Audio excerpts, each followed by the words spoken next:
بۆردومان کاریگەری مەترسیدار لەسەر ژینگە جێدەهێڵێت جیا لە لێکەوتە ڕاستەوخۆکانی زیانی درێژخایەن بە ژەڵ و ڕووەک و مرۆڤەکانیش دەگەێنێت. لە ئەنجامی تەقینەوەی ئەو چەکانە جوانیەکانی سروش لەناو دەچێت، پیرەدارەکان لە ڕەگەوە وشک دەکات، خاک و ئاو ژەهراوی دەبن، ژینگەی سەوزایی و ئاژەڵە کێویەکانیش زیانیان پێدەگات. بۆردومان سیستەمی هاوسەنگی سروش دەشێوێنێت و کاریگەریەکانی بۆ دەیان ساڵ دەمێنێتەوە.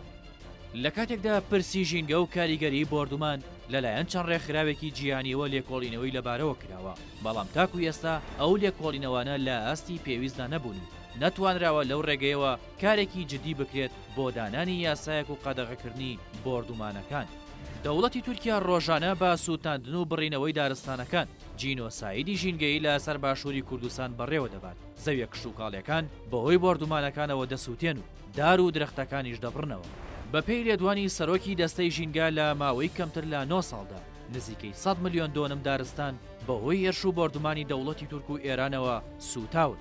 جۆری ئەو چەکانەی لە جەنگ و بۆردومانەکاندا بەکاردەهێنرێت جیاوازن، بۆیە کاریگەریەکانیشیان جیاوازە و بە ڕێژە و شێوازی جیاواز زیان بە ژینگە دەگەێنن. لێرەدا چەند جۆرێک و کاریگەریەکانیان دەخەینە ڕوو. هاون باوترین جۆری چەکە کە تۆپبارانی پێدەکرێت. ئەم چەکە لە کاتی تەقاندنیدا جۆرە گازێکی لێ دەردەچێت، زۆر بە خێرایی بە هەوادا بڵاو دەبێتەوە و زیان بە بەرگەخانەی پێکاتە ژینگەیەکان دەگەێنێت کە ڕەنگە گۆڕانکاری بۆ ماوەیی مەترسیداری لە پێکاتەی خانەدا بەدوادا بێت. هەروەها بەهۆی هێزی پێکدادانەکەی زیانی گەورە و وێرانکەر بە زەوی کشتوکاڵی و دارستانەکان دەگەێنێت.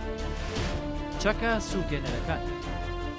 چەکی سووتێنەر لە پێکاتەکەیدا بەهێزترین مادە سووتێنەرەکانی تێدایە تاکو بە کەمترین کات گەورەترین زیان بگەێنێت بە ئامانجەکەی. ئەم جۆرە چەکە کاریگەری قوڵ لەسەر ڕووپۆشی ڕووەکەکان و ئیکۆسیستەم بەگشتی دروست دەکات. هەروەها دەبێتە هۆی خراپکردن و ژەهراویکردنی خاک و سەرچاوە ئاویەکان.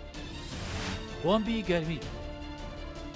بۆمبی گەرمی بە بۆمبی بۆشایی یان ئایرۆسۆڵ یان تەقینەوەی سوتەمەنیش ناو دەبرێت. لە کۆنتێنەرێکی سوتەمەنی پێک دێت کە بە دوو جەمسەری تەقینەوەی جیاواز بارگە کراوە. دەتوانرێت وەک موشک هەڵبگرێت یان وەک بۆمب لە فڕۆکەوە بخرێتە خوارەوە. کاتێک بەر ئامانجەکەی دەکەوێت جەمسەری یەکەم کۆنتێنەرەکە دەکاتەوە و تێکەڵەیەک لە سوتەمەنی وەک هەور بە فراوانی بڵاو دەکاتەوە. دووەم جەمسەر ئاگر لەو هەورە بەردەدات و شەپۆلێکی ئاگر و تەقینەوەی بەهێز دروست دەکات کە هەموو ئۆکسجینی ناوچەکە هەڵدەمژێت. ئەم بۆمبە دەتوانێت بەهێزترین باڵەخانە کۆنکرێتیەکان وێران بکات و جەستەی مرۆڤ بکات بە هەڵم.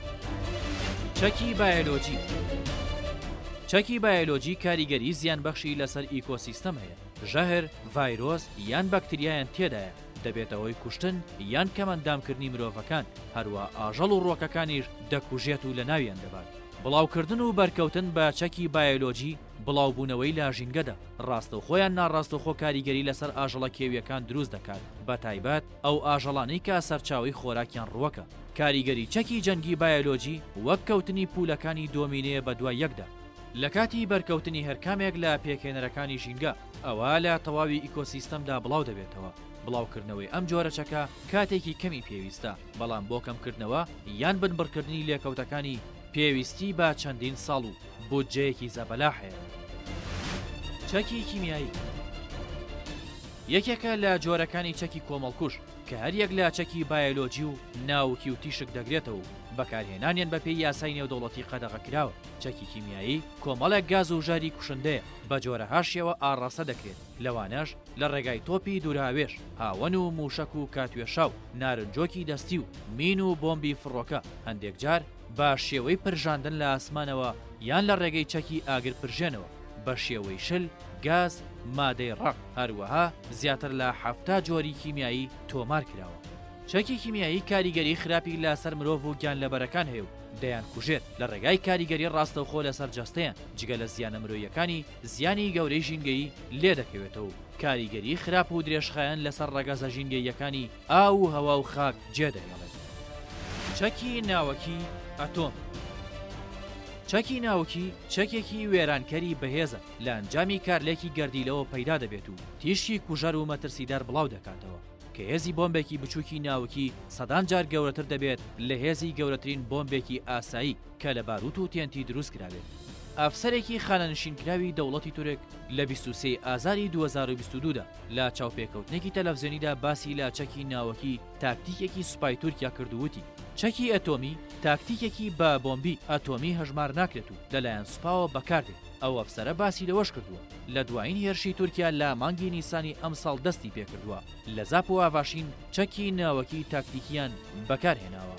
چەکی ناوەکی تاکتیکی واتە هەر جۆرە موشک و تۆپێک کە بەسەری ناوەکی بارگە کرابن و ژیان و ڕووەکەکانی ناوچەی بە ئامانجگیرا و بە تەواوی لەناو دەبات. درۆن فڕۆکەی بێفڕۆکەوان لە ماوەی 10 ساڵی ڕابردوودا بەکارهێنان و پەرەدان بە فڕۆکەی بێفڕۆکەوان ڕووی لە بەرزبوونەوە کردووە. زۆربەی وڵاتان و هێزە سەربازی و چەکدارەکان بە شێوەیەکی سەرەکی پشت بە بەکارهێنانی ئەم جۆرە فڕۆکانە دەبەستن. ئەم فڕۆکانە زیاتر بۆ بە ئامانجگرتنی کەس و شوێنی تایبەت و دیاریکرا و بەکاردەهێنرێت بەدەر لە زیانە مرۆیەکانی کە دەتوانێت لە دووری 30 کیلۆمەترەوە ئامانجەکەی بپێکێت، زیانی ژینگەیی لە ئەنجامی سووتان و بڵاوبوونەوەی مادەی ژەهراوی لە هەوای ناوچەکەدا بە دوای خۆیدا دەهێنێت.